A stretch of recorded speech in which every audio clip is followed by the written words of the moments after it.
Assalamualaikum warahmatullahi wabarakatuh. Wah, saya Dishokin kembali lagi di channel yang biasa aja, menginspirasi enggak. Dan ini adalah episode yang pertama di program baru gue, yaitu ngobrol bareng Toko. Dan Toko kali ini adalah Jack, pengusaha kopi in the sky. Social distancing bro. Tekodo lah. Tekodo ya. Oh, orang Sunda Tekodo. Orang Sunda. Gitu. Tapi karena memang ini channel nasional, pakai bahasa nasional aja Ya, gitu. siap. Nah ini ngomong-ngomong usaha kopi ini, gue udah lama nih jadi penikmat kopi bikinan lo. Cuman yang dari dulu sampai sekarang bikin kopi itu gue nggak bisa. Cuman oh ya ini kopi gitu kan. Bikin kopi ini lama nggak sih? Sampai seenaknya nih. Sebetulnya kalau yang dari dulu gue pelajarin gitu. Ngobrol rasa kopi itu bukan perkara enak atau tidaknya atau sempurnanya kopi. Itu kembali ke selera masing-masing. Kayak ini kan, gue itu nggak seneng sebetulnya kopi dengan metode seduhan seperti ini. Kurang lah, bukan nggak seneng. Jadi gue bisa nikmatin kopi itu dengan seduhan tubruk gitu, yang emang bisa benar-benar ngerasain realnya rasa kopi itu seperti apa. Tapi emang untuk bikin kopi ini kan pakai metode V60. Kan gini, kalau misalkan tubruk itu kan ada ampasnya bro. Iya. Itu ampasnya itu katanya itu masih bisa digunain setelah diseduh. Ngobrolin masalah ampas kopi itu sebetulnya banyak yang dibikin jadi scrub buat kulit muka. Karena kopi itu kan menyerap, entah itu menyerap bau atau katanya sih sebagai scrub itu kan menyerap kotoran. Tapi lebih direkomendasikan dari hasil ekstraksi espresso. Kalau untuk lulur muka. Kalau dari kopi tubruk itu kan terlalu kasar. Gitu. Tapi kekasaran si kopi itu kan bisa diatur juga. Ya. Katanya kalau misalkan semakin kecil, semakin berdebu itu semakin pahit, benar? Semakin pahit. Jadi logikanya seperti ini. Kopi itu membutuhkan ekstraksi dengan suhu tertentu. Kalau untuk kopi tubruk itu harus dengan suhu yang mendidih. Minimal kan 96. Nah, semakin halus biji kita ngegrinder lah istilahnya. Proses ekstraksinya itu lebih cepat. Makanya rasa kopinya lebih pahit. Makanya rekomendasi untuk yang seneng kopi tapi nggak pakai gula, itu mendingan agak kasar sih, jangan terlalu halus, supaya cita rasanya keluar semua. Ngomongin soal kopi nih bro, ini kan kopi yang gue kenal dari dulu kan, nama kopi itu nggak ada yang ekstrim gitu kan. Biasa kayak suhu nama kopinya itu kayak ini kan blessing. Ya. Blessing kan namanya berkah bro. Berkah. Kalau artinya kan berkah gitu. Ini juga ada si logonya itu logo kayak tangan kayak gitu. Kayak tangan ya. Emang si logo ini ada filosofinya nggak sih? Ya. Jadi ini kebetulan gue itu udah ganti 3 kali. 3 kali ganti logo. Yang pertama. Ini dari tahun berapa sih? Ya. Ini dari tahun berapa? Kalau Blessing Kopi itu dari tahun 2016. 2016. Pertama punya produk. Berarti 3 tahun lebih ya? 3 tahun lebih. Cuman dulu itu kan sebetulnya syarat untuk masuk jadi UMKM. Makanya dulu kan gue itu nggak ngerti lah istilahnya. Kopi itu seperti apa, proses roasting seperti apa. Makanya kita dari dulu kan dari 2014 itu masih bergelut itu di bahan baku. Nggak kepikiran harus sampai punya produk gitu. Tapi karena ada tuntutan jadi UMKM harus punya produk, ya kita bikin produk seadanya aja dulu gitu. Dan dulu sempet pakai logo itu ngambil dari Google, ngambil punya orang. Dan itu kan bisa kena hak cipta juga. Nah itu dulu masalahnya kan gue itu 2017 mau mempatenkan lah istilahnya. Ternyata sama Haki itu ditolak karena ada logo yang sama gitu. Makanya 2018 akhir kita memutuskan untuk memakai jasa desainer. Memang teman-teman kopi juga gitu, yang lebih ngerti filosofi dari sebuah logo itu seperti apa gitu. Jadi disesuaikan dengan nama juga. Iya, disesuaikan dengan nama. Kayak ini kan blessing itu berkah. Jadi kita itu memakai tangan dua kan seperti ini. Jadi ini tuh bisa dibilang apa ya? Mengaminkan lah. Atau kita itu menerima berkah. Nah ini kan ada dua tangan, tapi di bawahnya itu cuma satu tangan aja yang kelihatan. Nah itu memfilosofikan kalau kita itu satu tujuan. Satu tujuan, tapi tujuan kita itu nggak muluk-muluk di atas gitu. Tujuan kita itu di bawah. Berjalan aja gitu. Kita nggak usah melihat wah yang udah di atas atau gimana gitu. Yang penting tujuan kita itu satu gitu. Untuk apa? Nah terus seperti ini kan ada beberapa biji kopi yang memang ada yang paling kecil, ada yang sedang. Nah ini yang di tengah itu biji kopi paling besar. Ini tuh diibaratkan penghasilan lah atau berkah. Jadi gift yang dikasih Tuhan gitu kan. gitu. Jadi meskipun kecil pendapatan kita, tapi kita harus mensyukurinya. Kalau dikumpulin nanti juga ini jadi besar lah. Nah itu filosofinya seperti itu.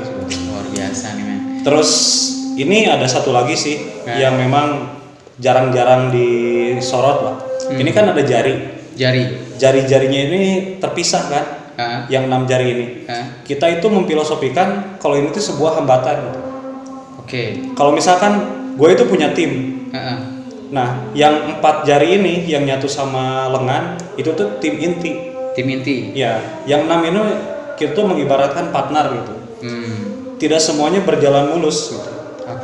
Tidak semuanya pasti ada bisa disatukan gitu. Ya itu kan namanya juga bisnis bro. Seperti itu. Jadi ya udahlah gitu. Kita itu pasti melalui beberapa hambatan. Meskipun kita sudah klop dengan satu tim, tidak mungkin semuanya berjalan lancar. Pasti ada. Nah filosofinya ke sana sih. Luar biasa nih. Ini ngomongin soal kopi nih. Pas dulu tahun 2015 pertengahan kalau nggak salah Garut lagi lagi naik-naiknya soal kopi gitu. Lu bikin kopi, ternyata banyak juga mungkin teman-teman yang penyuka kopi juga bikin bisnis ini juga kompetitor. Itu kalau misalkan katanya ada komunitasnya, terus ada kumpulannya pengusaha kopi gitu kan. Itu persaingannya kayak gimana bro? Sebetulnya sih di forum sendiri itu tuh emang lebih banyak sharing. Kalau cakupannya di forum atau di asosiasi. Cuman kalau urusan persaingan bisnis ya kita keluar dari jalur itu. Tapi kalau misalkan ada sesuatu yang memang kita itu tidak bisa melakukannya sendiri, kita juga minta bantuan. Memang tidak semuanya bisa pro gitu. Tapi kita berusaha memilih. Makanya kan dari dulu gue itu jarang-jarang bergabung sama orang-orang hulu gitu. Malahan gue itu bikin grup dari hulu ke hilir. Gitu. Jadi gue dari mulai menanam kayak gini. Gue tuh anak petani. Petani kopi sekaligus anak pengolah kopi. Nah, gue itu nggak mau ngambil di posisi 2 itu. Karena udah ada babeh kan yang tanggung jawabnya jadi petani. Sedangkan ibu itu tanggung jawabnya sebagai pengolah. Nah kan? Itu. Tapi gue memposisikan orang tua itu keterbatasannya sampai mana gitu. Sampai pengolahan itu kan green bean. Ya udah gue lanjutin aja dari green bean sampai ke produk jadi. Berarti harus melalui beberapa tahap lagi tuh. Kayak roasting kayak gitu kan. Kayak gitu. Cuman kan nge-roasting itu ada takarannya juga. Oh ini buat Arabica apa gitu kan. Ya jadi sebetulnya penentuan kualitas akhir itu ada di roasting. Meskipun kita jadi ngolah green bean terus di roasting. Iya, green bean terus. Jadi penentuannya di situ. Misalkan gini, orang tua gue itu bikin kopinya specialty, benar-benar dipilih dari kebun. Diolahnya itu benar-benar kualitasnya itu dijaga. Tapi skill gua ngerosting itu nggak dapet, ya percuma gitu. Kopinya pasti hancur. Seperti itu. Nah sekarang ada yang bilang ngerosting itu kan ada SOP-nya tertentu gitu. Nah. Tapi kalau gua rasain emang itu bisa jadi patokan. Tapi nggak semua kopi bisa mengaplikasikan patokan itu. Karena suhu juga beda. Karena menurut gua kopi itu nggak ada yang konsisten. Gak ada yang konsisten. Oke. Nggak ada yang konsisten. Jadi gini, banyak pasar yang pengen itu kopi konsisten dari segi rasa, dari segi apa gitu kan. Kalau menurut gua sih gini, yang penting kopi itu tidak mengeluarkan rasa yang cacat. Kalau misalkan karakter rasa kopi itu emang udah bawaan alam, seperti Papandayan, acidity-nya tinggi. Karakter acidity-nya itu citrus lah, kayak jeruk, sebagainya. Kalau misalkan dari bitternya itu pasti coklat. Kalau di roastingnya bawah karamel gitu kan. Nah jadi gue itu berusaha gimana caranya rasa kopinya nggak cacat gitu. Tapi kalau harus mempertahankan karakter susah bro. Oh gitu. Karena kopi itu gini, lo metik jam 8 dari pohon yang sama. Besok lo metik jam 2 sore dari pohon yang sama juga. Itu beda? Pasti beda rasanya. Anjing. Terus kalau misalkan lo metiknya bareng. Metiknya bareng. Dibagi 2. Yang satu fermentasinya pakai metode A, ini pakai metode B. Itu pasti beda rasanya. Rasanya beda? Beda. Nah, meskipun dari kebun yang sama, pemetikannya itu sama, jamnya maksudnya, jamnya sama, perlakuannya sama, tapi beda waktu. Misalkan lu metik minggu sekarang, batch kedua metik 5 hari ke depan. Nah, cuaca itu kan gak menentu, karena metode pengeringan itu sangat berpengaruh. Misalkan sekarang batch pertama bisa kejemur full seharian. Nah, minggu depan jam 10 atau jam 11 itu udah mendung. Otomatis kan kopi udah diangkat. Itu rasanya juga pasti beda, karakter yang keluar. Nah itu, makanya jadi nggak pernah ada yang konsisten. Kopi itu nggak pernah ada yang konsisten. Cuman gini loh, kan banyak kita ngomongnya konsumen, ngomongnya bisnis kan. Anjing, ini enak banget nih. Iya. Blessing kopi itu enak banget. Tapi ketika lu ngomong tadi karakter kopi itu nggak bisa dipertahanin, harus gini, SOP-nya harus gini, itu kan nggak bisa.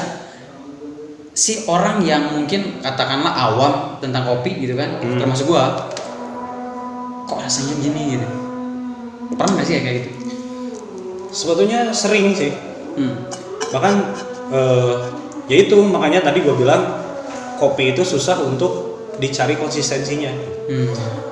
Gue itu pernah ngalamin beberapa tahap proses lah dengan metode yang disamakan semua, tapi hasilnya kok yang kemarin itu rasanya itu ada lebih menarik, itu lebih manis, tapi kenapa yang sekarang itu acidnya lebih keluar, padahal pakai metode itu yang sama.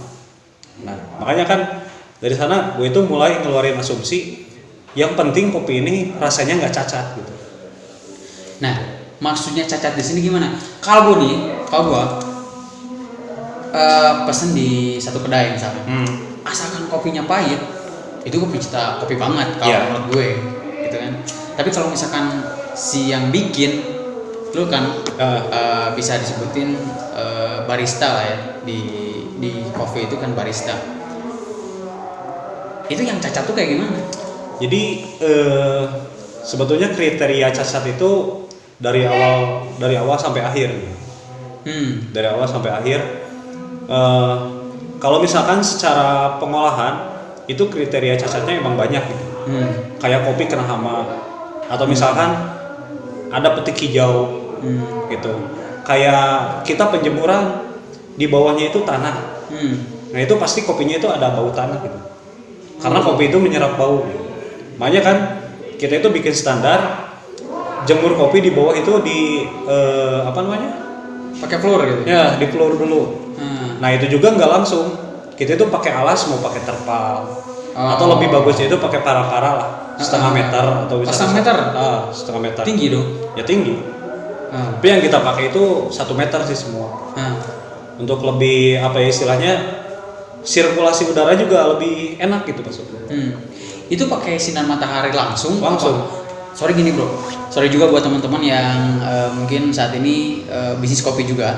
Tapi gue pernah ke salah satu pengusaha kopi juga sama kayak lu, cuman dia lebih ke produk yang udah green bean, di roasting udah jadi gitu aja sih. Kalau misalnya pengolahan yang gitu enggak, pas gua tanya.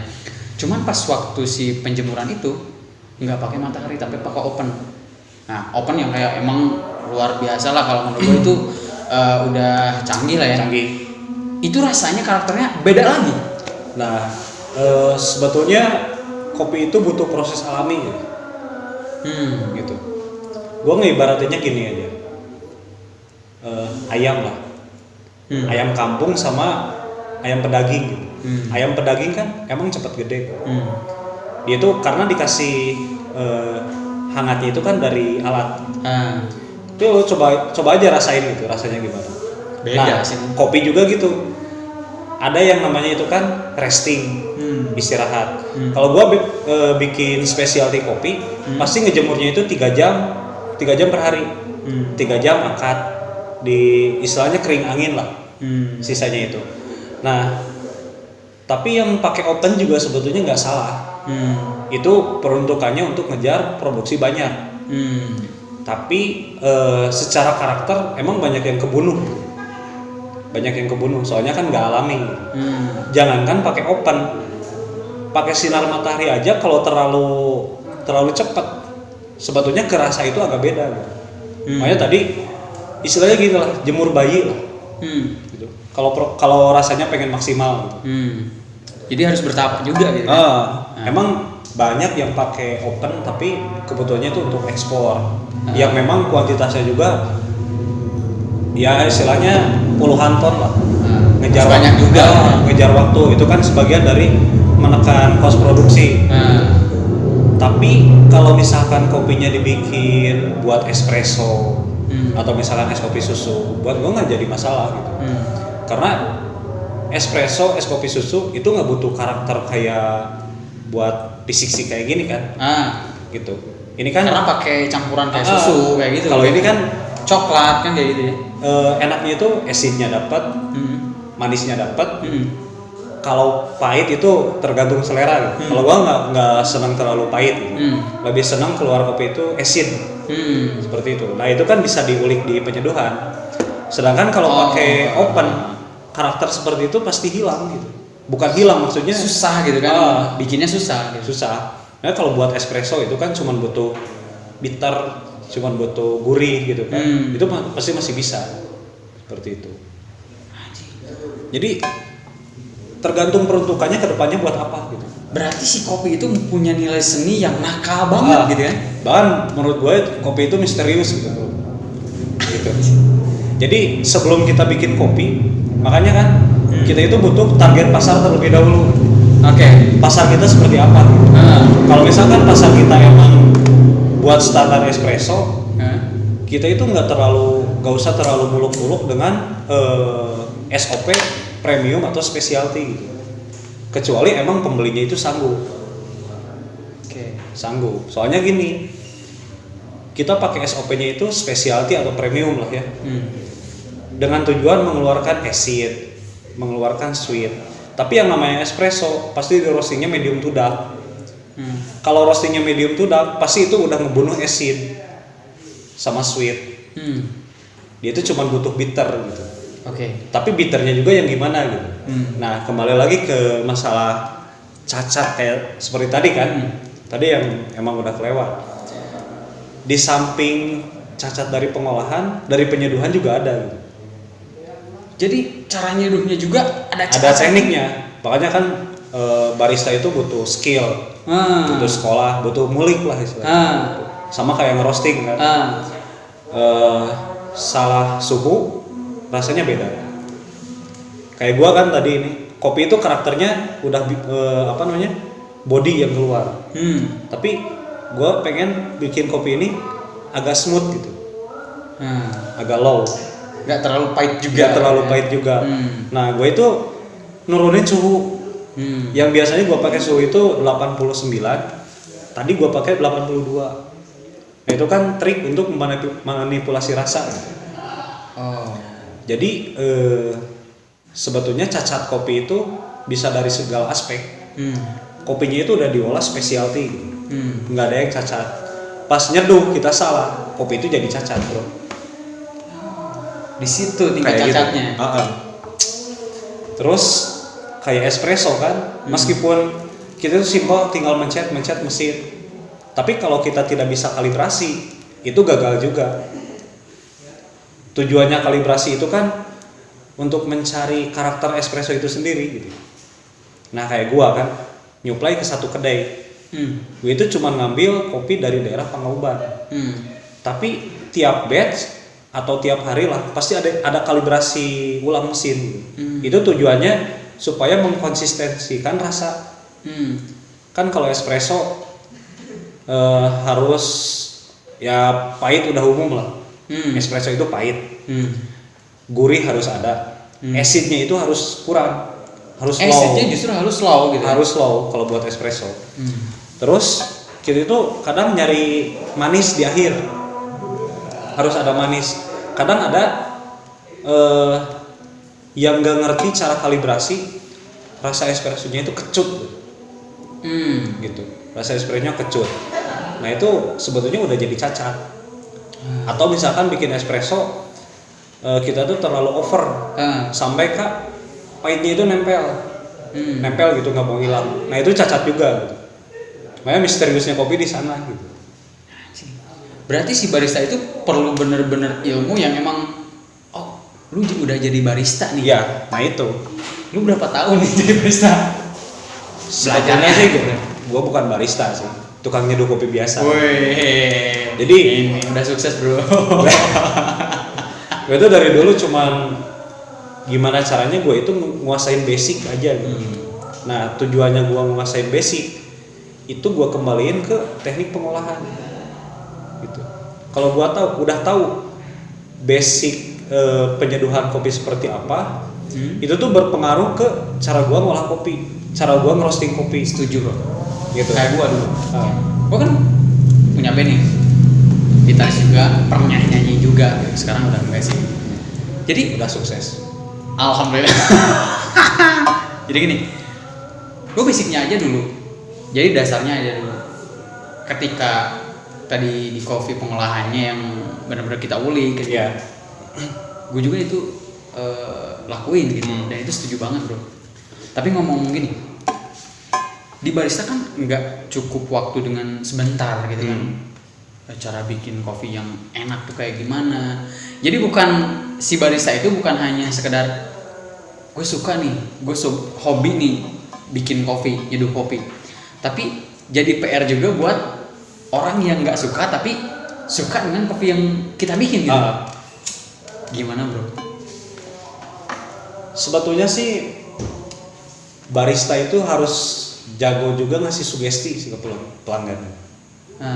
Kayak gitu. Jadi emang sih tiap lembaga atau misalkan apalah yang ngadain kursus gitu kan, yang gua tahu basic pasti diajarin, cara perhitungan nyeduh kopi pasti diajarin. Tapi kalau menurut gua itu lebih condong ke skill pribadinya. Makanya dari dulu gue itu bukan anti lah istilahnya, lebih senang ngulik sendiri, ngabisin uang buat beli kopi daripada gue harus pergi ke tempat kursus. Kayak gitu. Gue emang belajar basic ke teman-teman kan di kedai, banyak yang ngasih tahu nyeduh full wash itu harus seperti apa, nyeduh natural sama anis harus seperti apa gitu. Dan kreativitas, logika itu penting buat seorang barista gitu. Bukan cuma barista sih, kayak roaster, pengolah, barista. Karena kopi itu mempunyai ekstraksi kimia gitu. Gitu. Terutama mood sih. Mood juga ngaruh sebenarnya. Jadi ngaruh. Gua kan kalau lagi mood jelek, ya nyeduh kopi juga gitu. Bukan lebay ya. Ada yang lebay gitu. Jadi emang harus main hati sih sebetulnya gitu. Anjing lebay. Jadi harus main hati. Kopi itu bahasa ulikan lah. Bahasa ulikan. gimana enaknya kita itu cara pouring. Hmm. Kita belajar ke satu master yang cara pouringnya itu gitu. Dia tuh udah juara. Terus kita itu harus ngikutin cara dia. Ya nggak bisa bro. Kita itu punya style masing-masing kan. Ini loh, ngomongin soal bisnis nih. Kan dulunya itu gimana caranya kita bisa ngejual gitu kan? Gimana caranya kita bisa ngejual kopi yang kita produksi dengan cepat, kuantitasnya banyak gitu kan? Kualitasnya bisa Terjaga kayak gitu kan? Cuman kan yang rasanya itu pakai hati ya. Anjing gimana sih bikin kopi yang enak tuh? Sampai kita suka bikin seduh kopi gitu kan? Sampai hobi nih gua. Nah itu jadi intinya itu. Seberapa lama nih cuy? 4 tahun sih. 4 tahun? Serius lu? Sebetulnya 4 tahun men. kayak ngerosting juga kan. Orang itu udah banyak yang datang gitu. Sharing masalah ngerosting gimana. Kadang gua juga punya 4 anak didik sih. Tapi kalau gua rasain sendiri gitu, ilmu ngerosting gua itu baru 20-30%. Kopi seenak ini Belum sepenuhnya. baru 20-30%. Soalnya ya itu kadang inovasi menuntut kita itu harus lebih kreatif gitu. Seperti itu karena lidah konsumen kopi itu rewel sih. Bener sih. Kadang kita Termasuk itu gue. kadang kita itu udah punya standar. Kopi ini tuh enaknya diseduh pakai metode apa. Kita datang konsumen pengen kopi ini, tiba-tiba dia request rasa. Nah lu mau gimana? Gini loh cuy. Ini lucu sih. 2017 akhir lah, gue mulai suka kopi yang nggak pakai gula. Ya katakanlah P60 yang gue bikin sekarang. 2 tahun terakhir gue dikontrak sama salah satu perusahaan kopi gede di Indonesia lah. Udah tahu kan? Udah tahu, udah sering ya. Jangan disebutin lah. Ya. Anjing jangan. Dan itu selama 2 tahun itu dari 2018 sampai 2019 akhir lah ya kita beres. Sekarang sebenarnya bulan sekarang tuh ada beberapa titik juga, cuman karena COVID-19 nih kita nggak jadi event gitu kan. Mudah-mudahan kedepannya COVID ini hilang dan event itu jadi lah. Dan selama 2 tahun itu gue cuma hanya nyicip aja bro. Jadi nggak nyampe loh. Anjing ini bukan kopi gitu. Jadi ada istilah gini, kopi itu digiling bukan digunting kayak gitu. Jadi anak-anak kalau misalkan anak-anak yang lain kan, orang tua yang kayak gitu, yang awam tentang kopi kan, oh ya kopi ini tuh enak gitu kan. Cuman yang gua kasih yang emang gua suka, anjing apaan ini gitu kan? Ya. Jadi permasalahannya di mana? Jadi permasalahannya gimana caranya si barista itu bisa mensugesti orang yang awam banget soal kopi gitu. Jadi sebetulnya gini bro, tadi kan gua udah tau lah lu kontrak sama perusahaan mana gitu. Kita juga nggak bisa ngejudge kopi seperti itu jelek gitu.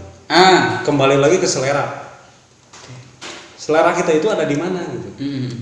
Menurut gua kopi yang defect itu nggak enak, tapi ternyata di luar banyak penikmatnya.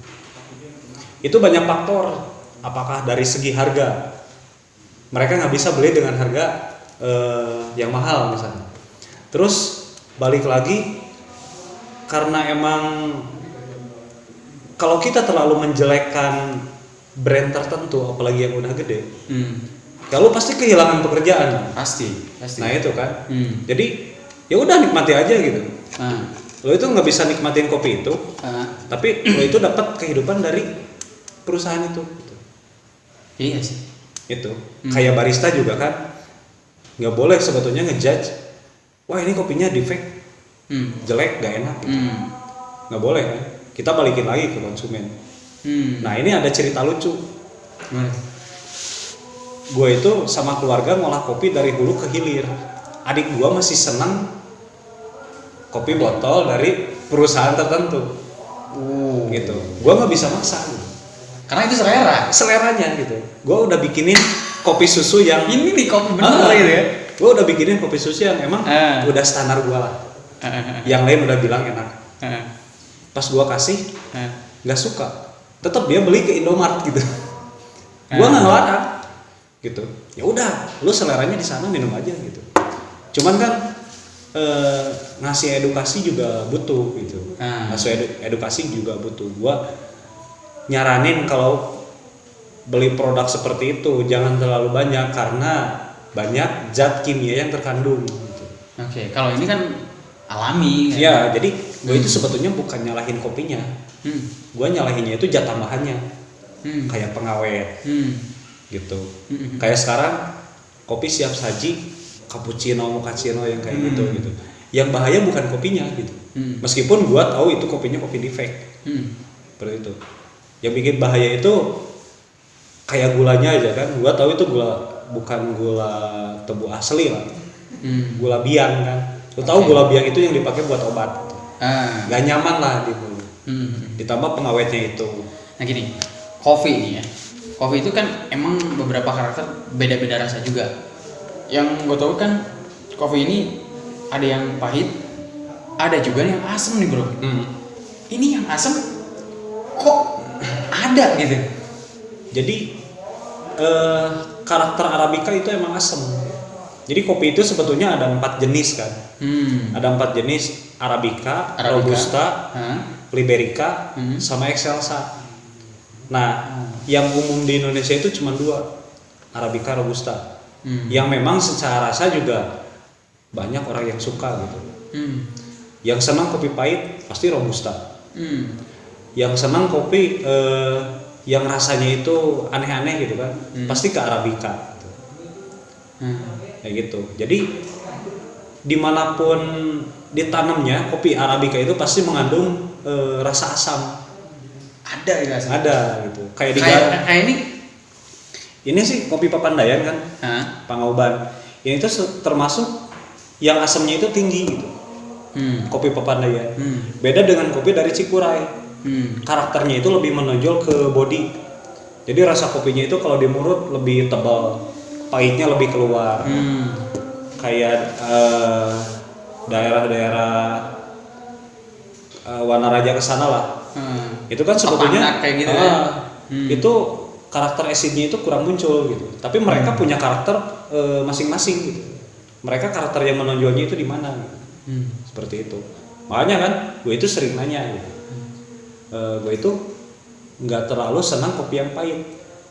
Gue bisa milih gitu. Kalau di kedai banyak pilihan. Oh, Papandayan acidnya tinggi. Bukan karena gue diamnya di Papandayan terus fanatik ke sana kan. Karena emang kalau gue lihat karakter kopi yang lain itu acidnya kurang. Ya udah gue pilih Papandayan aja gitu. Gitu. Nah, kalau jenis kopi yang 2 itu emang jarang sih. Liberica ada di beberapa daerah di Indonesia, tapi populasinya sedikit. Itu daerah kalau di Indonesia di daerah mana bro? Kalau Jawa Barat sendiri sih Garut ada juga. Ada Liberica. Yang paling banyak yang biasanya paling di Indonesia banyak kalau gua tahu sih di Sumedang. Sumedang Jawa Barat juga. Sumedang Jawa Barat. Itu masih banyak. Emang ada penikmatnya juga sih. Liberica itu. Iya, Liberica. Biasanya segmennya gitu kalau Liberica orang tua apakah Lebih ke orang tua. Lebih ke orang tua. Karena karakternya itu bukan lebih gak enak ya. Lebih pahit daripada Robusta gitu. Kadang ada rasa keset gitu. Cuman kembali lagi ke teknik pengolahan sama penyeduhan. Kayak Robusta aja gini. Lo juga pasti ngerasa nggak nyaman kalau Robusta dibikin P60. Nggak tahu. Kan Robusta itu karakternya cuma pahit. Kalau misalkan kita ngerostingnya itu pakai medium, udah pasti rasa kacang yang keluar. Pasti. Beda. Kalau dibikin P60 pernah gua. Gak nyaman gitu. Tapi ada juga orang yang suka. Nah, tapi kita nggak bisa nyalahin di sana gitu. Peruntukan Robusta kayak apa? Dibikin Vietnam drip. Dipakai buat es kopi susu, buat blend espresso. Itu justru lebih enak daripada Arabica. Gitu. Gue aja di sini kan bikin Vietnam drip, gue itu pure Robusta, gitu. Nggak ada campuran Arabica karena emang lebih enak. harga Arabica 1 juta, harga Robusta 100.000. Dibikin Vietnam Drip tetap enakan Robusta bro. Tetap. Dan itu karakter untuk Vietnam Drip. Gitu. Makanya kan kita nggak bisa bilang Robusta itu nggak enak gitu. Seperti itu. Ya lo nyeduhnya pakai apa dulu gitu. Gitu. Ini ada kopi honey gitu kan. Lo pengen nyeduh pakai metode Vietnam Drip. Emang nggak salah gitu. Tapi ya emang karakter rasa yang keluar itu nggak akan dapat. Yang gue penasaran yang kemarin bro. Kemarin kan sebelum kita janjian bikin video ini, ngobrol kali ini nih, gue disuguhi salah satu minuman yang kayak alkohol. Terus gue minum, anjing kok enak banget gitu. Dan itu gue nanya kan mahal banget. Yang lu jual kan itu kopi kan? Kopi. Sebetulnya bukan itu kopi yang emang udah umum dijual di seluruh Indonesia gitu kan, cuman orang tuh nggak banyak yang kenal. Apa lo bikin sendiri gitu sini? Sebetulnya kemarin tuh bukan kopi sih basicnya itu. Jadi gue itu dapat Scooby kombucha dari teman. Scooby kombucha itu apa sih? Jadi fermentasi teh itu difermentasi, tapi emang ada starter Scooby-nya, ada bakterinya gitu, seperti bikin yogurt. Nah, gue itu inisiatif mengganti tehnya itu dengan kulit kopi. Nah, gue emang udah ngelakuin beberapa perbandingan gitu. Lebih enak teh atau lebih enak kulit kopi. Sebetulnya kalau nyeduhnya secara normal, gue itu paling gak suka sama kulit kopi. Rasa asam sama manisnya itu aneh gitu. Tapi pas gue nyobain Scooby itu dimasukin ke kulit kopi, ternyata rasanya lebih menarik gitu. Nanti mungkin karena beda ruang produksi gitu. Mungkin nanti bisa ditambahin foto-fotonya lah. Bisa. Gitu. Nanti gua kasih fotonya lah. Okay. Jadi pas proses fermentasinya itu seperti apa. Nah, ngomongin masalah alkohol, biar kita nggak salah tanggap gitu kan. Benar. Sebetulnya itu bukan alkohol sih. Jadi emang ada waktu-waktu tertentu untuk Scooby itu menghasilkan alkohol gitu. Kalau jadi ada soda yang dibikin sendiri sama nah itu gitu. kan, gue itu anehnya pas gue bikin pakai teh, itu sodanya itu nggak terlalu keluar. Tapi pas bikin pakai kulit kopi, ternyata sodanya itu tinggi, tingkat asamnya lebih tinggi. Karena emang yang gue tahu jamur di kulit kopi sama jamur di teh itu beda, lebih banyak di kulit kopi. Makanya dari perkembangan Scooby-nya juga lebih cepat gitu. Kalau yang lo rasain emang itu dicampur sama kopi. Gitu. Jadi aroma apa ya, tape lah, cek orang Sunda mah peuyeum. Nah jadi emang aroma tapenya itu keluar dari fermentasi kulit kopinya tadi. Nah gua juga aneh kalau gua minum kombucha kaskaranya murni, itu nggak terlalu pekat, tapi pas dicampur kopi justru itu pekat keluar. Asli gua kemarin itu kopi enak banget. Nah, dan terus gini, gue pernah cek ke lab, emang ada alkohol, tapi cuman 0,3%. 0,3%. Gak bikin kita mabuk dong. Oh, nggak bikin. Masih di jalur halal. Santuy ya. Terus gue juga sih ngembangin minuman itu bukan untuk style doang sih, emang ada khasiat-khasiatnya gitu. Kayak untuk antioksidan gitu. Emang antioksidannya pasti gede banget bro. Nah itu. Terus kemarin ada beberapa konsumen yang bilang pas gua campur dengan kopi, justru itu tuh orang yang masuk angin tuh sembuh langsung beberapa jam. Gitu. Terus yang perutnya kembung keluar juga gitu. Nah itu yang masih gua kembangin gitu. Jadi hasil fermentasi kulit kopi dicampur dengan kopi. Nah, produk yang kopi lo bikin kemarin itu lo produksi udah lama belum?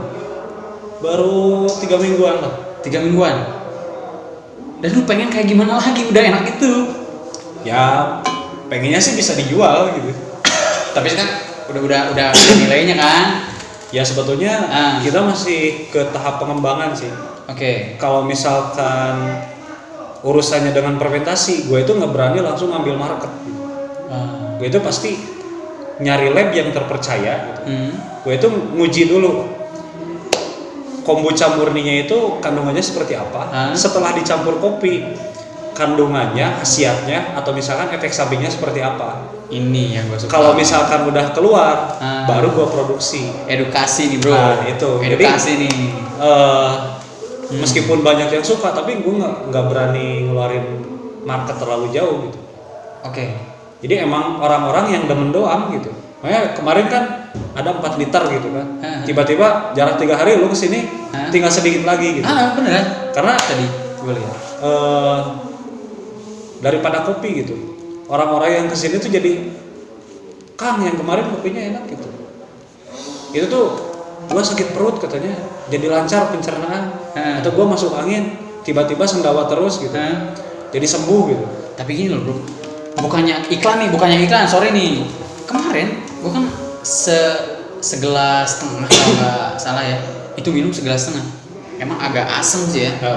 Agak asem, cuman di lidah gua tuh enak dan aneh juga. Ini rasa kopi kok aneh gitu kan.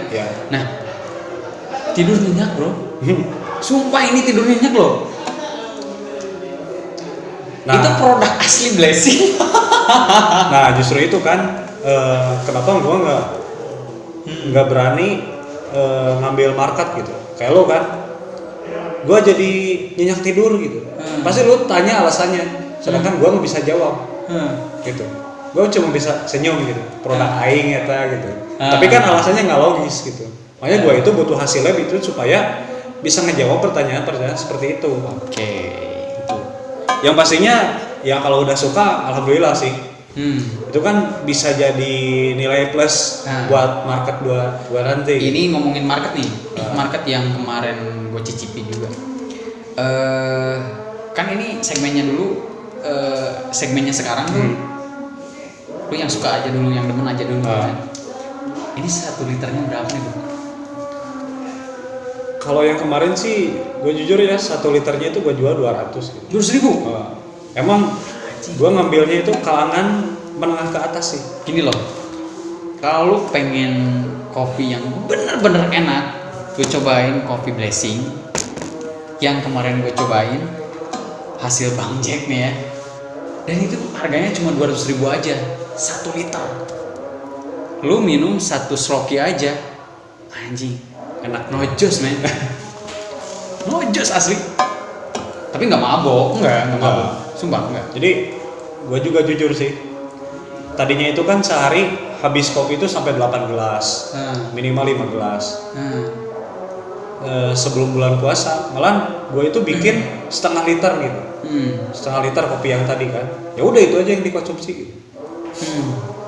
Jadi itu gue tuh nggak tahu gue lupa sama kopi ini atau gimana gitu.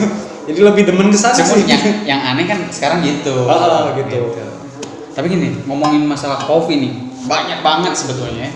Cuman kopi yang lo bikin udah berapa varian gitu ya? Aneka gitu. Kalau untuk dari pengolahan sendiri sih ada 4 sebetulnya. Tetap gue itu pakai patokannya itu 4, full wash, natural, honey, sama semi wash. Nah itu kan, cuman ya dari 4 proses itu kan anakan deui lah. Salah satunya yang kemarin. Enggak sih. Itu beda lagi. Beda lagi. Kayak sekarang kan dari full wash, gue itu ngembangin single varietas. Yang paling unggul sih dari gue itu yellow bourbon. Oke. Nah terus kayak honey, gue gitu bisa produksi itu 2, red honey sama black honey. Nah itu maksudnya anakannya itu. Terus dari natural, gue itu ada turunannya itu wine coffee. Karena wine coffee itu memang prosesnya natural gitu. Cuman pengolahannya aja lebih diperpanjang gitu, difermentasikan lagi gitu. Tapi kalau kayak yang lo bahas tadi kan, itu sebetulnya pengembangan di produk seduhan sih, gitu. Produk seduhan. Jadi emang pertama masih butuh pengembangan. Kedua, gua nggak tahu kadaluarsanya juga berapa kan. Nah, Kalau pasti ada kalau kalau kombuchanya sendiri sih itu nggak ada kadaluarsanya gitu. Selama dia masih hidup, Iya. bisa berkembang gitu kan, Iya. itu masih bisa dipakai Tapi gitu kan. kalau misalkan gua udah panen nih, kan itu dibersihin dari skubinya kan. Nah, kalau misalkan gua simpen di kulkas, suhunya terjaga, sampai kapanpun itu nggak akan busuk gitu. Karena ada sedikitnya di hasil panennya tadi itu ada ragi fermentasi, yang memang dia itu memakan pembusukan kan. Pasti. Cuman kalau misalkan yang dicampur kopi, nah gua nggak tahu. Ini juga lagi pengembangan kan. Gua juga Lagi bikin udah nyimpen di lab. Gua pengen nyobain itu 1 bulan. Setelah 1 bulan itu berubah nggak sih? Berubah nggak sih gitu, secara kimia atau secara rasa. Tapi gua juga nyimpen di kulkas gitu. Nanti dibandingin. Gitu. Yang kemarin dingin bro. Nah itu Tuh, emang kulkas ya? lebih enak dingin sih sebetulnya. Takutnya orang itu lupa nyimpen di kulkas gitu. Makanya gua lagi riset sih. Lagi riset. Kalau lu kan udah pasti dikasih 2 liter juga sehari habis gitu kan. Jadi, sumpah Itu pas kan. kemarin anjing pengen nyobain lagi nih. Nah ini kan sebetulnya di konten sekarang nggak ditampilkan gitu. Enggak. Mungkin nanti buat Di video kan kita bikin gitu. yang kayak honey kayak gitu Gitu kan. kan. Kemudian yang full wash tuh kayak gimana gitu kan. sekarang kan istilahnya sesuai obrolan beberapa hari ke belakang, profil aja dulu yang diangkat gitu. Masalah produk kan berapa macam atau misalkan gua udah bisa nyeduh apa gitu. Produk kemasan ada berapa, produk seduhan ada berapa, itu kan next video. Next video. Jadi gini, dari tadi lu ngomong sebenarnya banyak bahasa kopi yang benar-benar gua nggak ngerti gitu.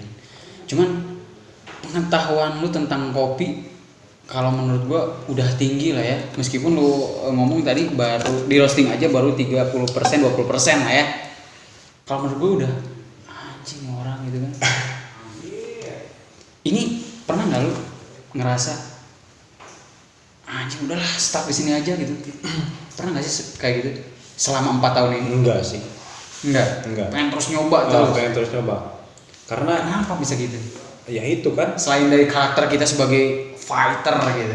Jadi gue juga ngelihat market, ternyata inovasi itu banyak gitu. Oke.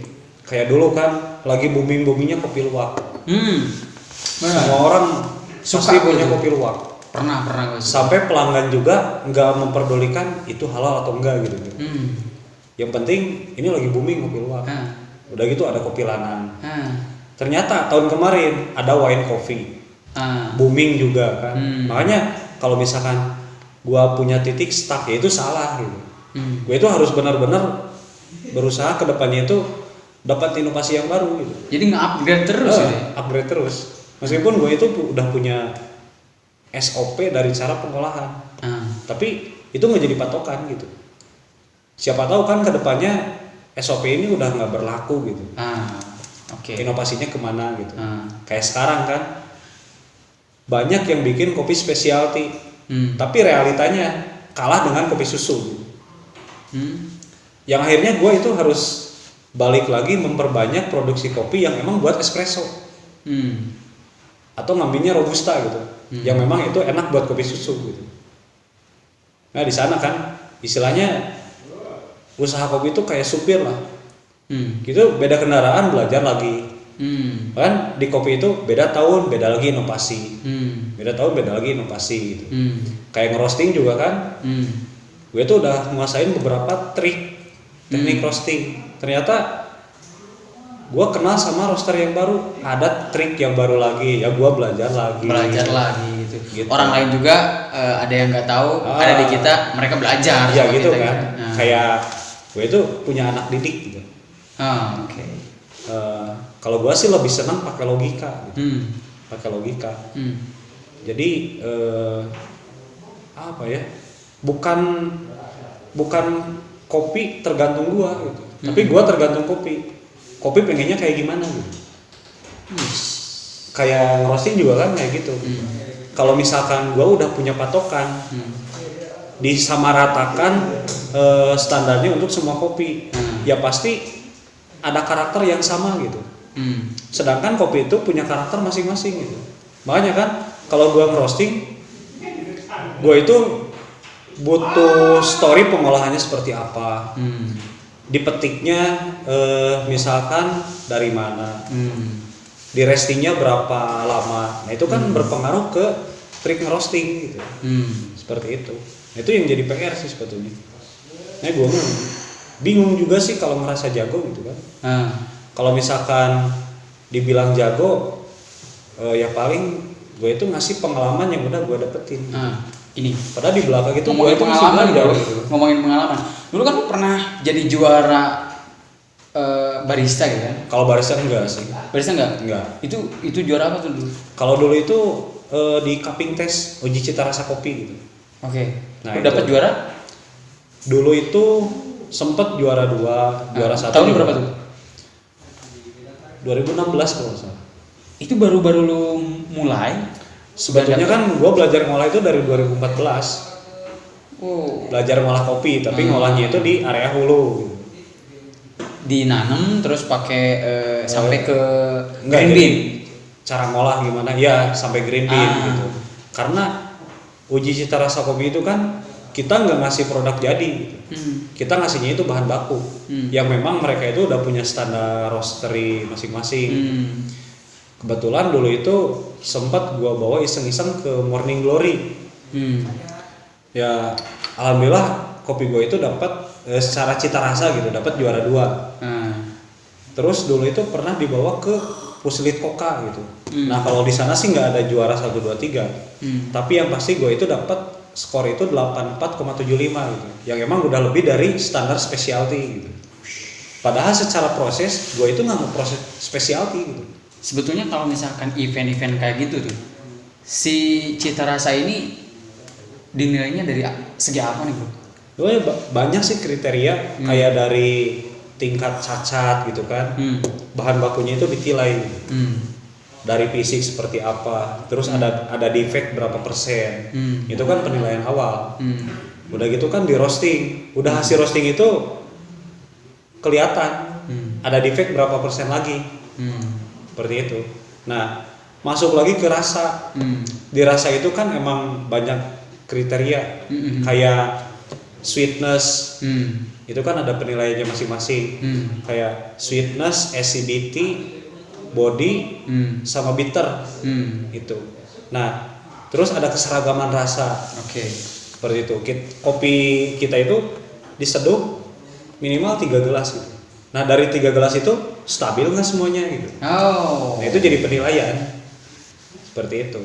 Dan kopi lu tuh emang stabil.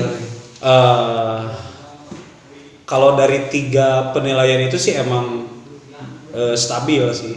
Semuanya dapat nilainya 10 gitu. Terus di sana itu. Cuman ya gua jujur-jujuran aja gitu. Kalau misalkan untuk kebutuhan kontes, gue itu emang ngeprosesnya itu benar-benar gitu. Karena kopi kontes itu nggak mungkin ada yang 1 kintal 1 ton bro. Seperti itu. Kalau misalkan kebutuhan gue nyari market, pasti gue itu ngolah kopinya secara standar. Kebutuhan market itu 1 ton, pasti gue ngolahnya itu reguler. Tapi gue pengen tahu skornya berapa. Makanya kita uji cita rasa. Nah kalau kebutuhannya buat specialty, wajib sebetulnya di cupping score. Tapi gua nggak berani ngambil kuantitas yang banyak gitu. Kalau cuman 1 kintal 2 kintal ya mungkin lah. Gua juga jujur sih dulu pernah ada yang minta kan, Kang kopi yang kemarin 84,75 saya pesan 50 kilo. Gua langsung angkat tangan gitu. Karena emang prosesnya buat dapetin kopi seperti itu gua butuh waktu 4 bulan gitu. Emang prosesnya itu full wash kan. Dari metik sampai ke kopi itu jadi green bean cuman butuh waktu itu 20 hari lah. 20 hari lah. Tapi kan udah jadi green bean itu nggak bisa langsung di roasting. Nggak bisa itu? Nggak bisa. Ada proses resting lagi yang memang kita itu harus memperhatikan beberapa aspek gitu. Kayak kayak tempat penyimpanan, suhu penyimpanan, tempat media. penyimpanan kan pernah gue lihat nih di pabrik ini kan, itu pakai plastik. Pakai plastik. Emang harus pakai plastik? Karena kan yang namanya daerah gunung itu kan lembab, gitu. Jadi kopi itu masih mengandung kadar air lah, sekitar 10-14%. Bayangin kalau misalkan kita nggak pakai plastik, gua naruhnya itu di karung aja. Kondisi udaranya itu lembab, pasti jarak beberapa bulan itu ngejamur gitu. Ngejamur pasti. Ya, yang pastinya itu tuh ngancurin beberapa karakter rasa gitu. Makanya kan harus disiplin gitu dari penyimpanan juga. Jadi memang angkat tangan tuh butuh waktu yang butuh prosesnya yang lama gitu. Kalau dulu kan gua bilang kalau cuma 10-20 kilo mungkin gua sanggup. Tapi gua juga nggak menyanggupi, ya insya Allah gitu. Kalau misalkan skornya itu bisa aja lebih atau bisa aja kurang. Itu gitu. tahun 2016. Kalau sekarang di 2020, misalkan gue minta kopi yang kayak gitu 50 kilo, siap nggak? Ya paling lo nunggu 5 bulan ke depan gitu.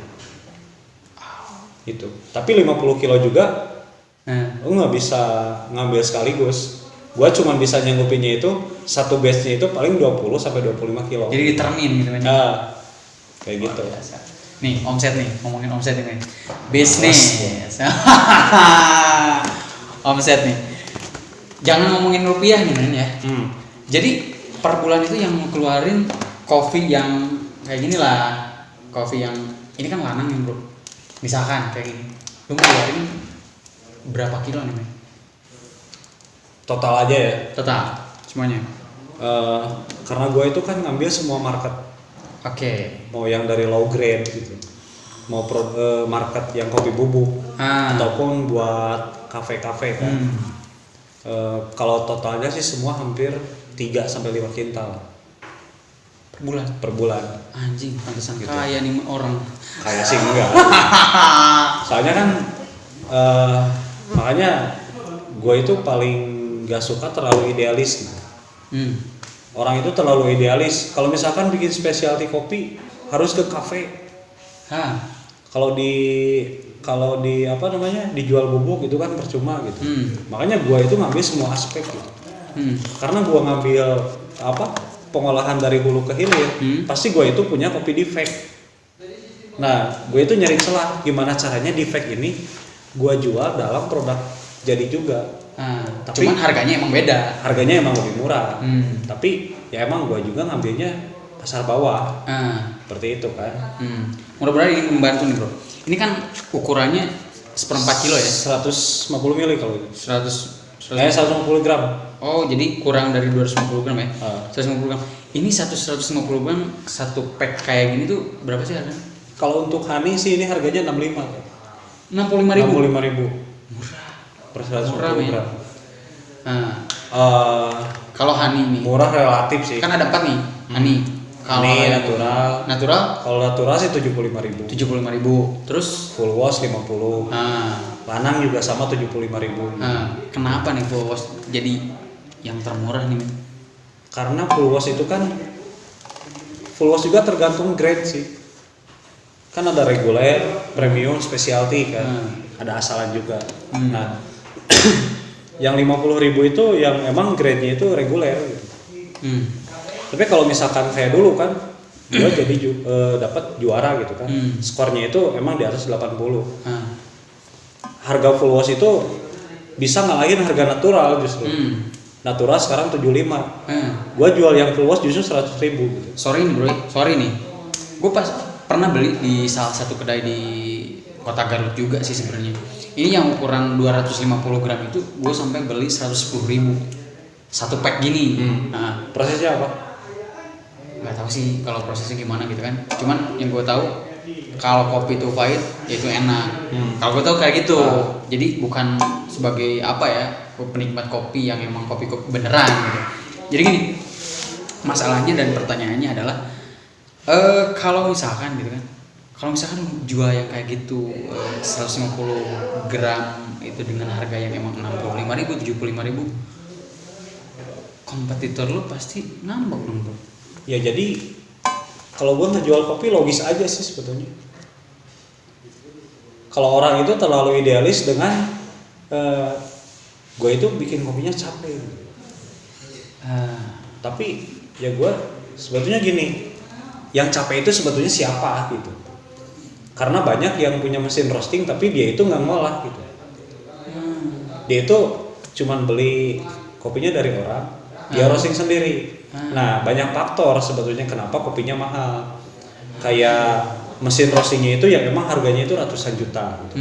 Kalau gua kan standar pakai mesin roastingnya itu yang sekitar 100-an lah. Distribusi nih, ngomongin distribusi. Kopi dari sebulan itu kan 5 kintal nih. 5 kintal itu di berapa kota nih bro? Kalau gua sih kebanyakan produk jadi area Jabodetabek, Garut, Tasik gitu. Pasti ya. Terus gue itu punya pasar yang paling jauh itu emang ke Halmahera. Ya, itu buat Robusta sih. Cuman itu kuantitasnya gede gitu. Di kota lu sendiri nih, di Garut. Pasti banyak teman-teman yang jadi kompetitor lu, tapi teman-teman juga satu komunitas mungkin di pecinta kopi. Pasti ada yang ngomong, anjing nih si Jack. Pasar di Garut udahlah, gitu kan di acak-acak sama harga si Blessing Coffee ini. Pernah nggak sih ada orang kayak gitu? Banyak sih bagusnya. Tapi nah ini tanggapannya lu kayak gimana gitu? Ya gini aja kan, gue sebetulnya nggak terlalu jauh dengan harga pasaran sih. Paling ya cuman murah 10 atau 15 ribu lah. Pernah gue dapet protes dari beberapa pelaku karena gue ngejual espressonya itu murah banget gitu. Pasti sih. Orang lain itu udah ngejual espresso minimal 200 ribu sampai 230. Bener. Gue bisa ngejual espresso itu 170 sampai 180 gitu. Nah orang kan apalagi kalau kata orang Sunda itu ngagibah gitu kan, ngagibah. Wah si Jack ngancurin harga gitu. Ya gue simple aja gitu. Lu pengen belinya berapa kilo gitu? Kalau lu belinya 1 kilo ya gue kasih harga 200. Kalau kuantitas. Karena kalau punya perusahaan pasti punya standar pribadi gitu kan. Kalau misalkan standar gua kan 30 kilo. Kalau lo belinya 30 kilo, ya pasti gua kasih harga murah. Gitu. Realistis nih bro. Jadi buat teman-teman. Nah itu juga kan, istilahnya kita itu udah ada ikatan kontrak gitu. Tiap bulan itu udah pasti gua yang supply. Makanya gua berani ngasih harga murah gitu. Makanya gua juga kan sempat ngebalikin omongannya gitu. Lo standarin lah harganya gitu. Kayak yang lain gitu. Ya kalau misalkan ngejualnya 1 kilo 2 kilo ya gua juga standar gitu.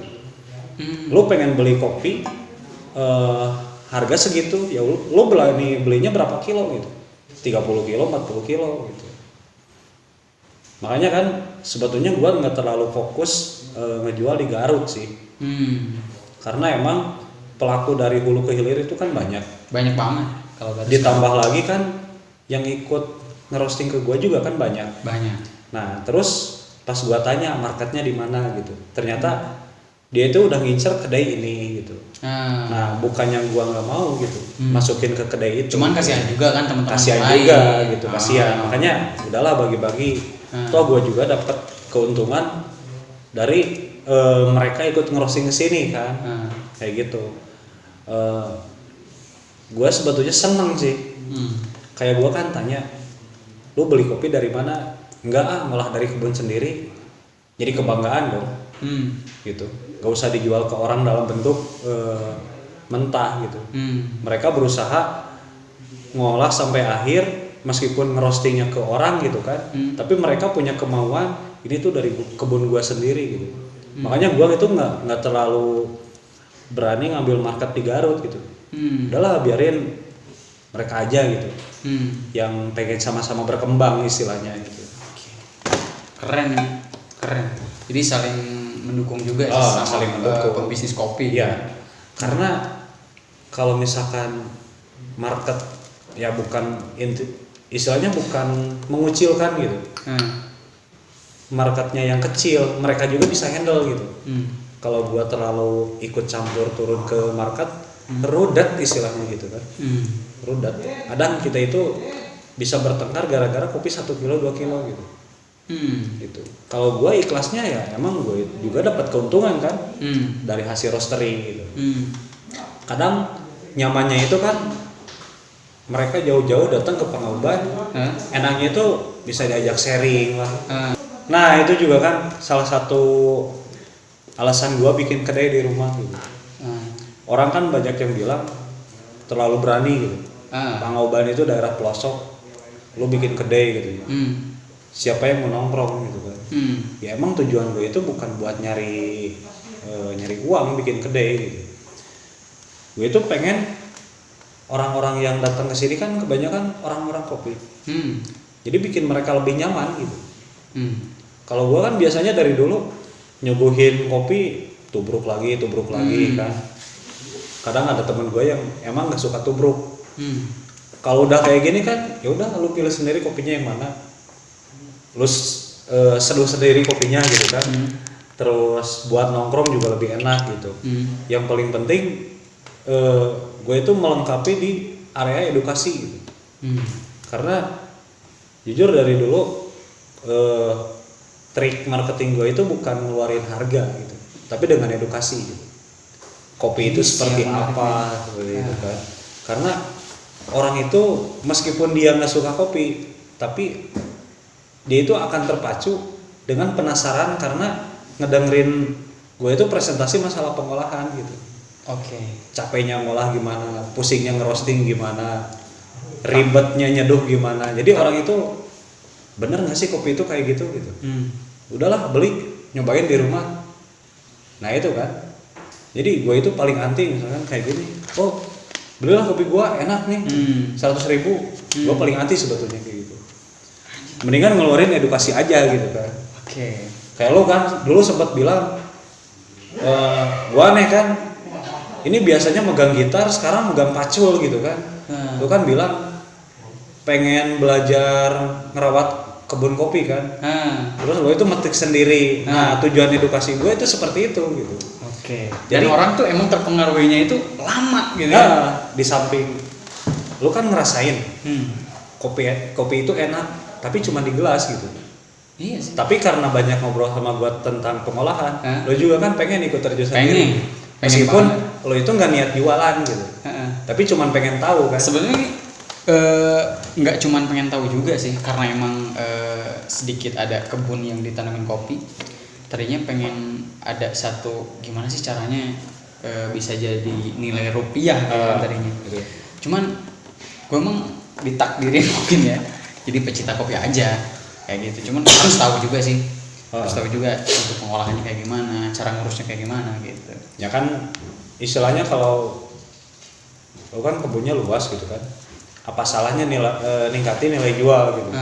Yang tadinya harga cherry misalkan 8.000, lo itu bisa ngejual dalam bentuk gabah, itu kan bisa naikin nilai jual. Apalagi lo bisa ngolah sampai green bean kan, bisa naik lagi harganya gitu. Nah itu kalau menurut gua sih no problem gitu. Karena kan kita saling ketergantungan gitu. Karena dengan kapasitas gua nggak mungkin gitu. Kalau misalkan gua kapasitasnya 1 ton, jangan terlalu banyak lah, 1 kintal gitu kan. Ternyata ada orang yang minta 5 kintal. Kalau lo udah bisa ngolah kopi, yo bisa berbagi kan. Nih jatah lo 2 kintal, jatah gua 3 kintal. Nah itu kan. Nah ngomongin strategi market nih, yang lo terapin di Blessing Coffee kan soal edukasi nih. Kan itu butuh proses yang emang lama banget nih. Buat pengaruhin orang tuh bakalan beli produk kita gitu. Sampai segimana bisanya lu bisa mengaruhin orang tuh bisa beli gitu. Gimana ya? Sama sih bertahap gitu. Gua nanya dulu senangnya itu kopi yang gimana gitu. Nah, meskipun honey itu enak gitu kan. Keluar rasa asem gitu kan. Manisnya itu lebih keluar. Tapi di mana-mana juga lidah awam itu pasti pahit gitu. Gua nggak mungkin maksain ngasih orang kopi yang asem gitu. Pasti gua ngasih itu kopi yang emang lebih condong pahit gitu. Nah, lama-kelamaan itu kan proses. Kayak gua ngomongin salah satu tokoh masyarakat di Desa Pangauban kan. dulu itu sampai gue tuh pengen ketawa gitu. Gue kasih kopi yang paling mahal. Yang harganya emang 400.000 per kilo. Ngagorowok bro. Ini kopi teh asem sana, basi sana gitu kan. Ya gue nggak bisa nyalahin kan, karena emang lidahnya awam. Gitu. Udah gue kasih kopi yang dicampur robusta gitu kan, arabica campur robusta. Lama kelamaan gue hilangin robustanya gitu. Tapi dengan tingkat roastery itu yang emang agak pahit. 1 tahun setengah kemudian kan, tiap beliau beli kopi pasti natural sama honey, karena mindsetnya itu udah beda gitu. Kalau kopi nggak asam berarti nggak enak. Gua masih ingat omongannya dulu gitu, sampai teriak, anjing kopi teh asam gitu, tengah gitu. Sekarang makan bilangnya kopi teh nu asam senang. Lamun teh asam mah teu geunah gitu kan. Nah itu sebetulnya kita prosesnya itu dari mana dia berasal gitu. Kalau misalkan udah emang pecinta kopi warung ya udah kita hajar dulu dengan robusta, dengan kopi-kopi pahit gitu. Oh, ada cara-caranya juga seperti itu. Keren nih. Terus ya emang pengorbanan ngasih kopi juga banyak sih. Bahwa kan kayak seneng lah banyak tetangga berkunjung gitu kan. Udah jadi tahu juga gitu kan. Tahu. Kadang cara gua gitu kan. Kan kalau udah ke pabrik nggak tahu kopinya dari siapa gitu kan. Ada petaninya ke rumah gitu. Gua suguhin kopi. Pak, ini cobain kopi. Ini kopi dari kebun Bapak. Nah kan dia penasaran gitu. Penasaran, dicobain. Kok asem gitu kan. Itu Pak asemnya enak gitu kan. Asemnya enak gitu.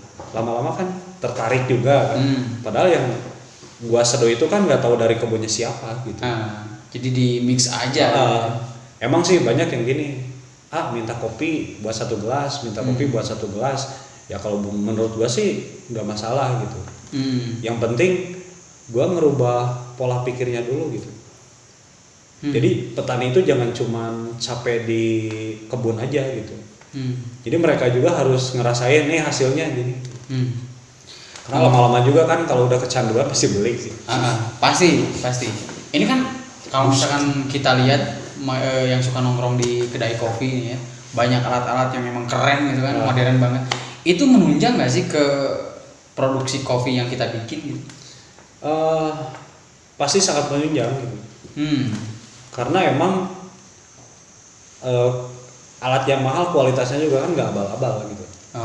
Kayak di alat espresso kan, pressure-nya seperti apa, kestabilan menjaga suhunya seperti apa, itu kan sangat mempengaruhi ke rasa. Tapi balik lagi ke skillnya itu seperti apa gitu. Beli alat kopi yang harganya 1M kalau skillnya nggak ada ya percuma gitu. Jadi harus benar-benar bisa berkolaborasi dengan mesin gitu. Kayak gua kan, dulu gua itu pakai alat roasting itu yang harganya cuma 20 juta gitu. Gua itu udah enak gitu. Bukan udah masih udah enak lah roasting. Ya gua ngembangin ke alat yang harganya 100 juta. Bukannya enak, belajar lagi bro. Karena dari secara sistem lebih ribet gitu. Tapi kalau kita udah bisa nguasain sistem itu, ya lebih enak daripada mesin yang 20 gitu. Jadi gini, untuk mengedukasi teman-teman yang ada di rumah nih, yang mungkin sekarang pengen, gue tertarik nih sama Bang Jack nih untuk bikin salah satu bisnis. Tertarik jadi calon istri. Anjing. Jadi jangan curhat di sini bro. Jadi gini, gimana caranya dari awal nih? Kan lo dari nanem, metik, terus ngolah ya, sampai ngerosting, sampai jadi kopinya itu lo semuanya yang bikin di sini gitu kan. Sedangkan orang lain beli green bean terus di roasting di orang lain tentu dengan harga yang mahal gitu. Gimana sih caranya menurut lo sendiri nih yang udah pengalaman dari awal? Kita nggak punya mesin roasting nih bro, cuman kita tuh pengen punya market. Selain dari strategi tadi mengedukasi, harus punya ilmu juga, tapi kita cuman punya produk aja nih bro. Gimana caranya nih buat teman-teman?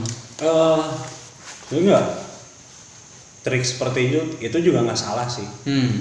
Kita itu istilahnya gini, ada orang itu cuman punya uang gitu, uangnya banyak, bingung mau dipakai usaha apa, ya udah masuk aja ke kopi gitu. Yang penting tahu basic pengolahan, tahu karakter kopi seperti apa gitu. Karena banyak teman gue yang juga yang gini ya, beli kopi dari mana gitu, ngerostingnya kesini kan. Nah dia itu nggak nanya proses kopinya seperti apa, kopinya dari mana gitu. Nah tiba-tiba ada market yang nanya, ini kopi mana sih? Ini di prosesnya seperti apa? Dia itu nggak bisa jawab gitu. Akhirnya kan nge-WhatsApp lagi gitu kan. Nah jadi edukasi ditaikin gitu.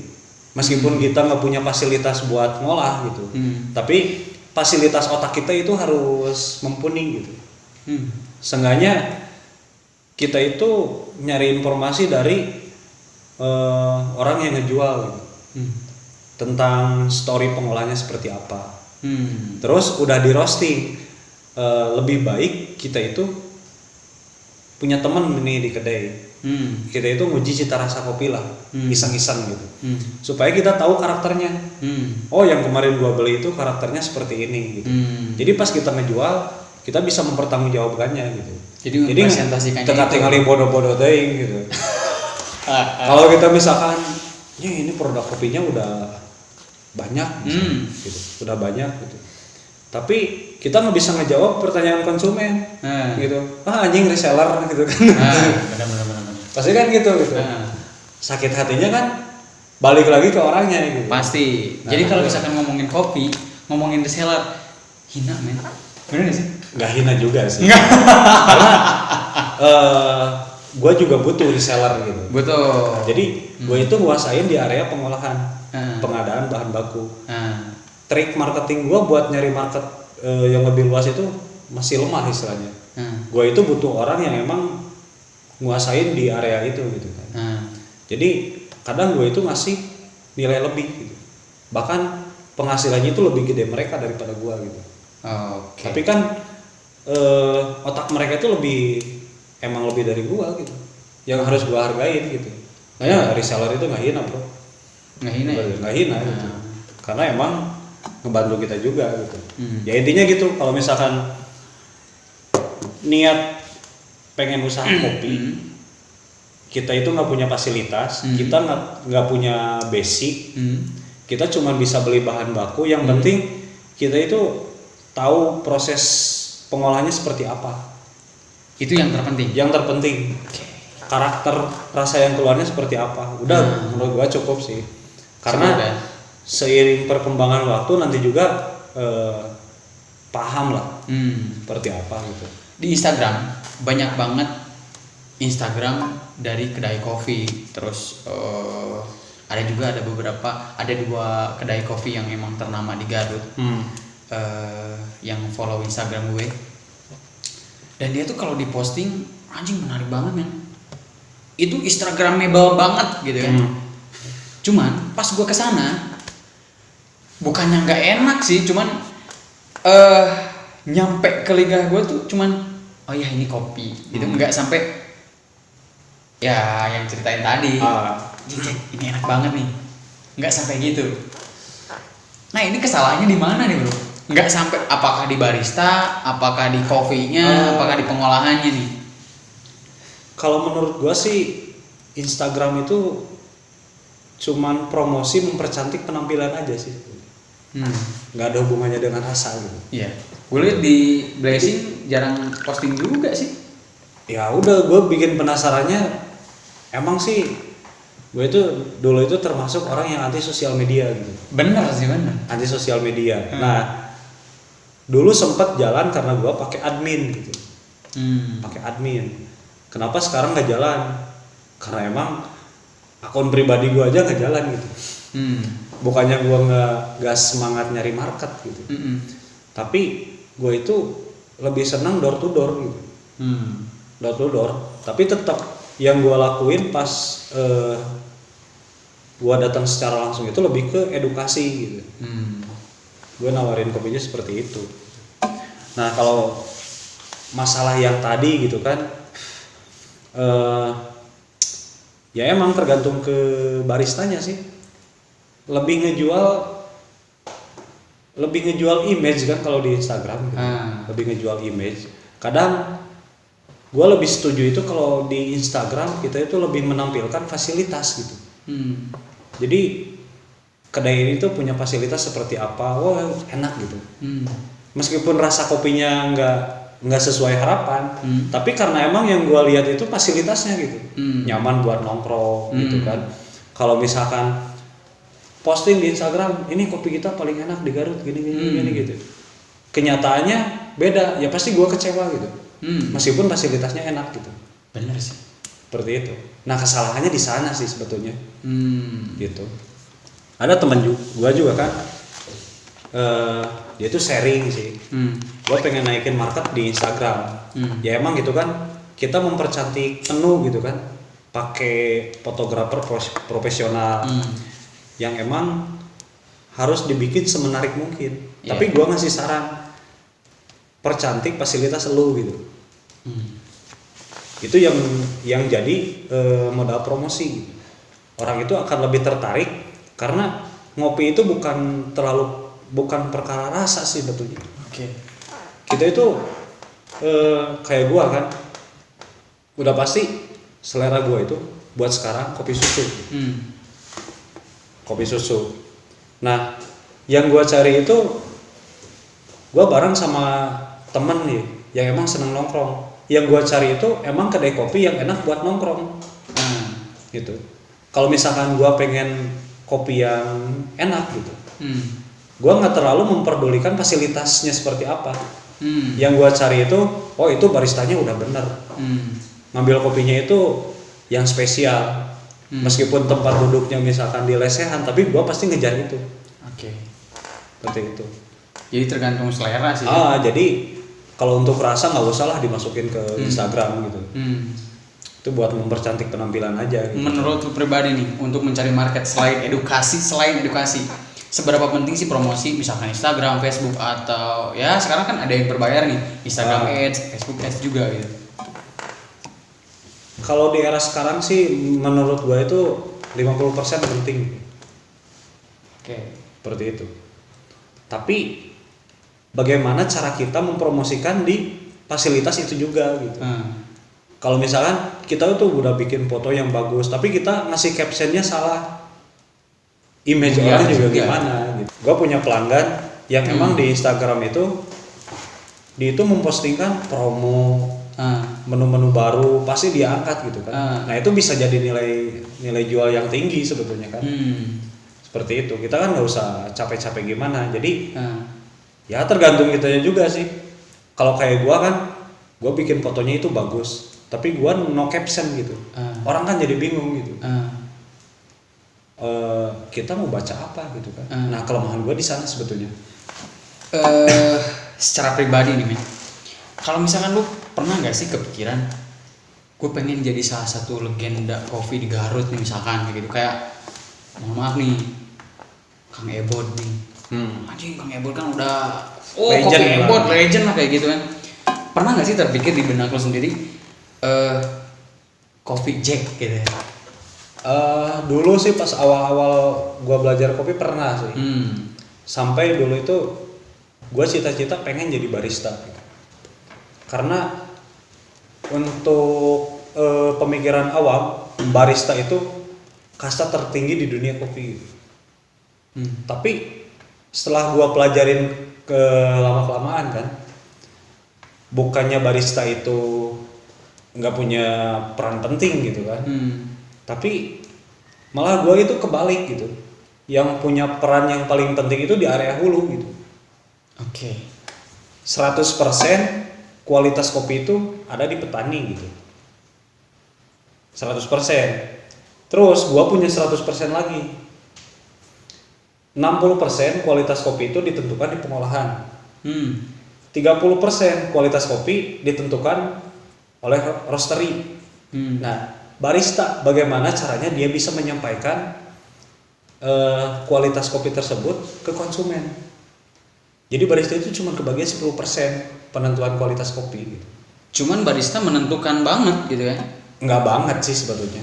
Ya makanya kan gue itu kalau ada temen barista suka pengen ngajak ke pengolahan gitu. Lo itu jangan taunya cuman mesin yang Nyeduh harganya aja. 200 juta gitu. Ah. Lo juga harus ngalamin megang pacul yang harganya 20-30 ribu gitu. Tapi main gini, kan tadi lu bilang barista itu adalah kasta tertinggi di kopi, apalagi di bisnis gitu kan. Pastinya gue pikir sih sebenarnya kalau misalkan kasta tertinggi, si barista itu udah tahu pengolahan, nanem sampai metik kayak gitu pasti udah tahu kan. Nah, itu kan pemikiran gua waktu dulu. Pas nggak tahu kopi itu seperti apa. Tapi ya kayak tadi kan, setelah gua pelajari, ternyata barista itu cuman kebagian 10% untuk menentukan kualitas kopi. Gitu. Karena seenak-enaknya kopi yang dibuat, diolah maksudnya, di roasting. Kalau baristanya salah, ya udah kopinya nggak enak gitu. Terus sejago-jagonya barista nyeduh kopi, kalau yang diseduhnya kopi defect nggak mungkin enak gitu.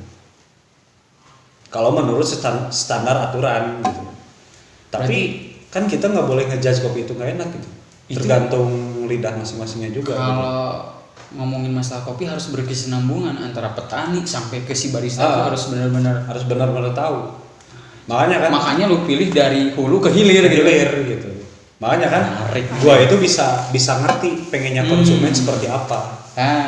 Karena gua juga sering jadi konsumen. Karena lu ngerti konsumen, lu jadi kaya gitu kan? Bukan jadi gitu men. Jadi bukan kaya sih sebetulnya. Tapi amin lah. Amin gitu. Jadi kalau urusan bisnis kopi, gue itu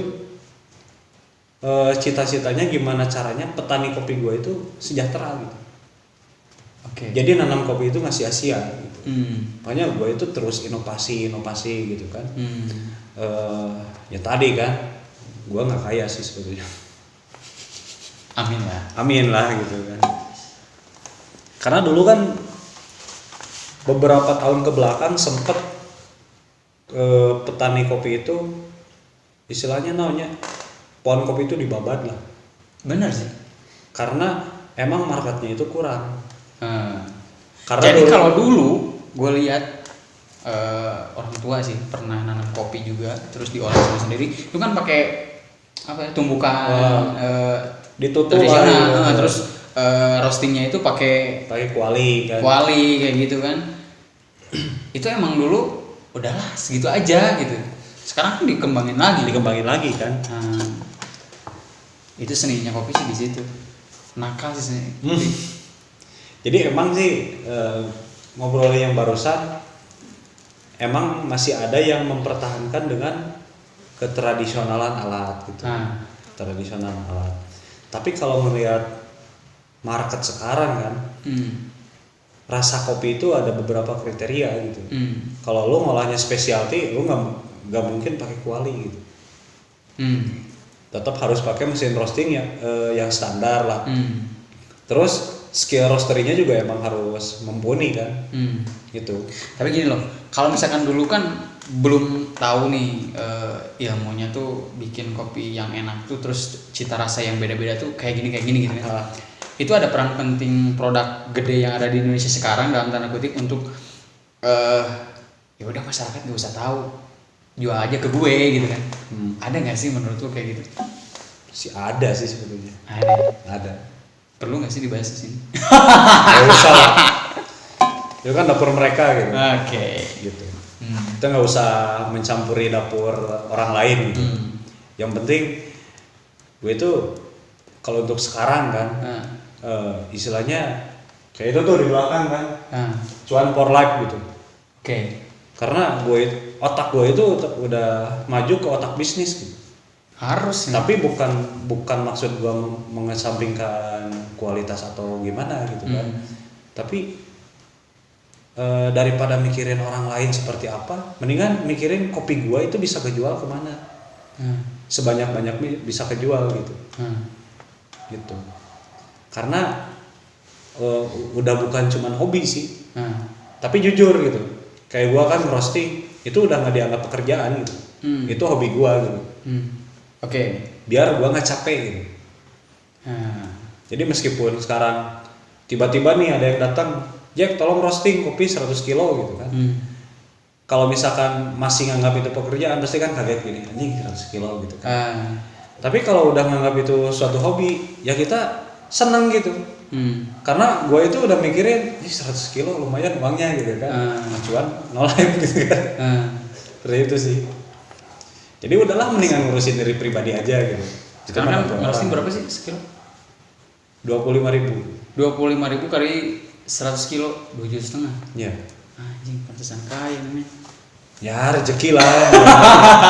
Tapi ada sampai sehari tuh misalkan 100-200 kilo yang ngerosting. Paling banyak sih dulu 130 kilo gitu. Sehari gitu. Kan gue itu maraton dari jam 4 sore beres-beres jam 3 subuh. Gitu. Demi uang segitu gitu. Jadi bukannya gua sombong sih. Kalau emang udah banyak UMR 1 bulan gua bisa kejar dengan waktu cuman 10 sampai 12 jam. Nah, ini Gitu. ini menarik nih, anak muda Tapi harus kayak gini nih. Bukan maksud gua sombong gitu. Buat memacu aja. Kalau nggak sombong nggak kita. Gitu. Jadi apa ya? Kalau misalkan kita ngerasa punya potensi, di mana gitu? Kenapa kita harus ngorbanin potensi kita itu dengan cara diem di telunjuk orang gitu? Oke. Jadi dua tips nih. Yang pertama tadi kita harus tahu dulu pengolahannya sebelum kita berbisnis itu. Pengolahannya kayak gimana si kopi itu dari hulunya seperti apa, dari petani seperti apa. Kemudian yang kedua ada promosi. Menurut lu yang ketiga apa nih? Buat teman-teman yang pengen buka bisnis kopi juga. Kualitas sih. Kualitas. Ya yang penting apa ya namanya? Meskipun kopi nggak bisa konsisten gitu. Tapi jangan biarin kita itu ngejual kopi cacat gitu. Tapi emang di standar yang itu gitu.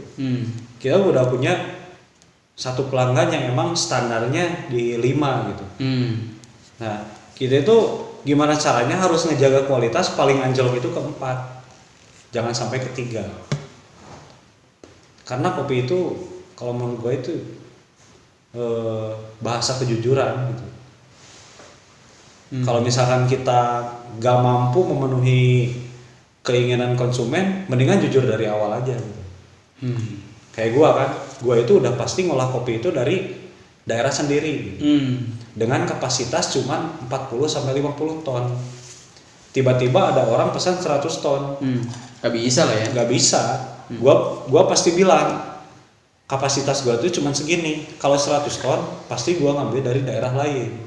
Cuman tapi karakter berbeda pasti. Nah, kesalahan kebanyakan pemain kopi kapasitasnya itu 10 kilo 2 kintal mereka sanggupin. Resikonya apa? Mereka itu harus ngambil kopi dari orang. Secara kualitas kan kita nggak tahu gitu. Meskipun kita udah ngasih SOP, tapi yakin nggak orang itu bisa ngejalanin SOP kita? Ini paling penting nih. Nah, seperti itu. Itu kualitas yang ketiga. Makanya gue itu paling sebel gitu. Kalau misalkan gue lagi butuh kopi yang emang nggak ada di sini gitu, dia itu ngambil dari orang tapi dia nggak mau jujur kopinya itu dari orang gitu. Bilangnya ke gue itu ya ini olahan kita gitu. Tapi kan gue itu udah tahu karakter olahan dia itu karakternya seperti ini. Kok tiba-tiba gue ngambil karakternya beda gitu. Ini pasti ngambil dari orang gitu. Nah itu kesalahan yang emang menurut gue pribadi gua nggak mungkin ngambil dari orang itu lagi. Berarti impact ke konsumennya cuma sekali aja. Oke. Gitu. Masih mending kan kualitas yang dia beli itu lebih bagus. Tapi kalau misalkan low gimana kan? Ngapokan cek orang Sunda mah gitu. Bener. Gitu. Makanya penting nih men. Enak gak enak jujur lah usaha kopi. Jujur ya. Jadi bahasa kejujuran. Soal gitu. doi gimana men? Jujur nggak sih? Ya jujur lah. Gitu. Pahit manis jujur ya. Pahit manis jujur ya. 1,5 jam gitu. gak kerasa nih bro. Mudah-mudahan ini berinspirasi untuk kita semua dan mudah-mudahan channel ini dari biasa menjadi luar biasa. Amin. Oke, thank you Jack. Mudah-mudahan kita bisa bikin konten lagi untuk masalah kopi. Amin. Dan tadi ada kopi full wash, honey natural, terus yang lainnya lah. Yang lainnya pokoknya kita bikin nanti untuk variannya kayak gitu Dan sampai ketemu lagi di ngobrol yang kedua bersama tokoh-tokoh yang lainnya juga. Dan terima kasih udah nonton video ini. Video bermanfaat, gak bermanfaat juga sih. Yang pasti jangan di skip. Jangan di skip, apalagi kalau ada iklan, jangan di skip. Itu penghasilan gue. Thank you Jack. Mudah-mudahan kita bersama lagi. Ya. Dan wabu saya disokin, Jack disokin. Assalamualaikum warahmatullahi wabarakatuh.